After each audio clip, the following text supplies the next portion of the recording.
কিন্তু আমার কাছে খুব খারাপ লাগছে বঙ্গবন্ধুর বাড়িকে যেভাবে তছনছ করা হয়েছে। এটা ভাবি কালে একটা কলঙ্কজনক ইতিহাস হয়ে থাকবে।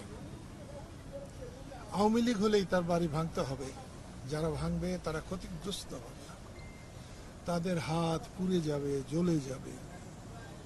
একটু আগে আমি রাষ্ট্রপতির সঙ্গে আমার একটা দুটা কথা হয়েছে, বুক মিলিয়েছি।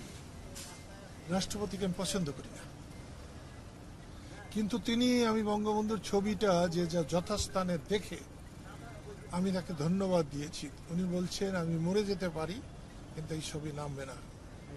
এই যে আমার এতদিন অপছন্দ ছিল তাকে, সেটা সমস্তটা রিভার্স হয়ে আমি আজকে পছন্দ করে আসলাম।